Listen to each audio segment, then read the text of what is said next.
വാരി വലിച്ചിട്ടേക്കുവാണല്ലോ. ചേട്ടാ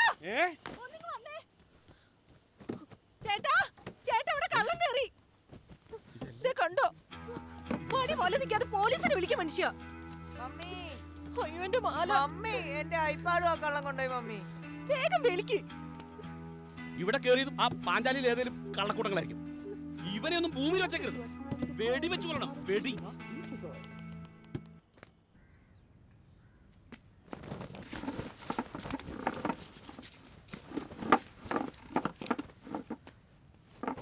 സാറേ, എനിക്കൊരു കാര്യം പറയാനുണ്ട്. പറയൂ.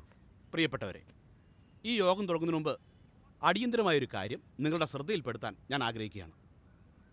നാടൊട്ടുക്കും കള്ളന്മാരെ കൊണ്ട് നമ്മൾ പൊറുതിമുട്ടിയിരിക്കുകയാണ്. അവരിൽ പലരുടെയും മുഖങ്ങൾ ടിവിയിലും പത്രത്തിലും ഒക്കെ നമ്മൾ കണ്ടതുമാണ്. അവരൊക്കെ തന്നെ നമ്മുടെ മണ്ഡലത്തിൽപ്പെട്ടിട്ടുള്ള ഒരു നാട്ടുകാരാണെന്നതിൽ ഞാൻ അതിയായി ലജ്ജിക്കുന്നു. അതുകൊണ്ട് അടിയന്തരമായി ഇതിനൊരു പരിഹാരം കാണണമെന്നും ഇനിയും ഇത് തുടർന്നാൽ തമിഴ്നാട്ടിലൊക്കെ ഉള്ളതുപോലെ പാഞ്ചാലി നാടിനെ ഒരു തിരുട്ട് ഗ്രാമമായി പ്രഖ്യാപിക്കണമെന്നും ഞാൻ ശക്തമായി ആവശ്യപ്പെടുകയാണ്. പ്രസിഡന്റ് ഈ പ്രസ്താവന പിൻവലിക്കണം. പാഞ്ചാലിക്കാരെ മൊത്തം അടച്ചാക്ഷേപിച്ചത് ശരിയായില്ല. ഇത് മിനിസിൽ നിന്ന് നീക്കം ചെയ്യണം. പ്രസിഡന്റ് മാപ്പ് പറയണം. പിന്നെ എന്റെ പട്ടി പറയും മാപ്പ്. ആരും വെള്ളം വെക്കല്ലേ. അതുകൊള്ളാം. ഞാൻ പിന്നെ അന്തോനിസ് മുണ്ടാണെന്ന് വിളിക്കണ്ട കള്ളക്കൂട്ടങ്ങളെ. എന്റെ 2 ലക്ഷം രൂപയും 30 പവന്റെ പണ്ടവും അത് നഷ്ടപ്പെട്ടതിന്റെ ദണ്ണ എനിക്കുണ്ടടാ. നിന്റെ ഒക്കെ അപ്പൻ അപ്പൂപ്പന്മാർ തൊട്ട് കള്ളം പറയലടാ കള്ളക്കൂട്ടങ്ങള്.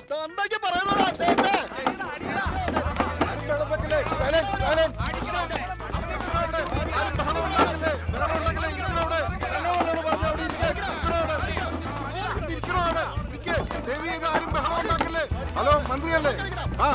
ഇത് കട്ടപ്പന MLA ജോബി സെബാസ്റ്റ്യൻ. പാഞ്ചാലിക്കാരുടെ കാര്യത്തിലെ അടിയന്തരമായി മന്ത്രി ഇടപെടണം.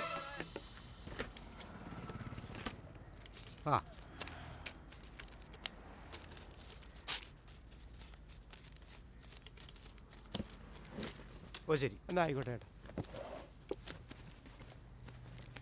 നിനക്ക് ഒരു ദിവസം എന്നെ കൂടാവി ചേട്ടനെ അതറിഞ്ഞിട്ട് എന്നാ ഉണ്ടാക്കാനാ? നമ്മുടെ കഞ്ഞി പാടിയിടാൻ പറ്റില്ല. നിനക്ക് പറ്റിയോ പറഞ്ഞാൽ തരാവേ. നീ എന്തിനാ തിന്നാൻ വന്നെ? എടാ നിന്റെ മാലയും തരാ. അതാ പൈലിയെ പണ്ടാരടക്കാനായിട്ട് ആനക്കാട്ടി വെച്ചു. പിന്നെ ചാച്ച മരിക്കാൻ നേരത്ത് കഴുത്തിലിട്ട് വന്ന മാല അതാ കൊണ്ടുപോയി പണയം വെച്ചത്. അമ്മച്ചി അറിയുന്നതിന് മുമ്പേ പെട്ടെന്ന് എടുക്കണം. ഒരു ചിട്ടി കൂടിയിട്ടുണ്ട്. ചേച്ചി എടാ പേഴ്സ് സൂപ്പർ കിട്ടും. ഹലോ, അങ്ങനെ MLA ഇടപെട്ട് പാഞ്ചാലി പുതിയ CA എത്തി.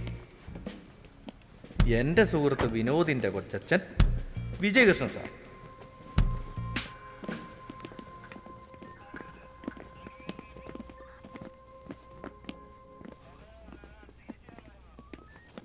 ആരാ GD സാർ? റൈറ്ററോടെ താൻ ആ പെൻഡിംഗ് കേസ് ഡീറ്റെയിൽസ് കിട്ടും സാർ. താനിരിക്കേ. Okay sir. ഇത് കാര്യമായിട്ടൊന്നും ഇല്ലല്ലോടോ. പാഞ്ചാലിയിൽ ക്രൈംസ് ഉള്ള കുറവാണ് സാർ. പിന്നെ ഇവിടെ രാഷ്ട്രീയമോ മതപരമായ സംഘർഷങ്ങളോ ഒന്നും തന്നെ ഉണ്ടാവാറില്ല. ചെറിയ മോഷണങ്ങൾ, അതിർത്തി തർക്കങ്ങൾ ഇവയെല്ലാം ഒഴിച്ചാൽ പാഞ്ചാലി പൊതുവെ ശാന്തമാണ് സാർ. എന്നിട്ട് അതൊന്നും അല്ലല്ലോ പാഞ്ചാലിയെ പറ്റി പുറത്തുള്ള സംസാരം. അതാണ് സാർ ഈ നാടിൻ്റെ പ്രത്യേകത. ഇവിടുത്തെ ആളുകൾ പൊതുവെ ശാന്തരാണ്. പക്ഷേ അയൽ നാടുകളിലെത്തി മോഷണം നടത്തുന്നത് മിക്കവാറും ഇവിടുത്തെ ആളുകളാണ്. എംഒസിനെ പറ്റി ശ്രദ്ധിക്കാറുണ്ടോ സാർ? പാഞ്ചാലിയുടെ ഭൂമിശാസ്ത്രപരമായ പ്രത്യേകത കൊണ്ട് ഫോഴ്സിന് ഇവർ ഒളിവിൽ കഴിഞ്ഞിടത്ത് എത്തിപ്പെടാൻ വളരെ ബുദ്ധിമുട്ടാണ്. ഇവിടുത്തെ 80% ആളുകളും കള്ളന്മാർക്ക് സപ്പോർട്ടുമാണ്. ആ ബാക്കിയുള്ള 20%-ന് നിങ്ങൾ നമ്മുടെ പരിധി കൊണ്ടുവരണം. Yes sir. നാളെ മുതൽ നമ്മൾ ആ ക്രിമിനൽസിന്റെ പുറകെ ആയിരിക്കും. നിങ്ങൾ ഓരോരുത്തരുടെയും സഹകരണം ഞാൻ പ്രതീക്ഷിക്കുന്നുണ്ട് സാർ. വാ. കൃഷ്ണേട്ടാ വാ വാ വാ, ഇരിക്കേ.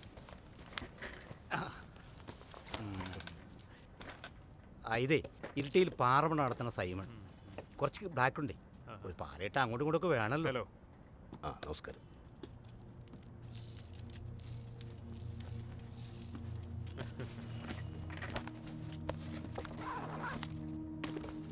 പറഞ്ഞ കാശ് മൊത്തം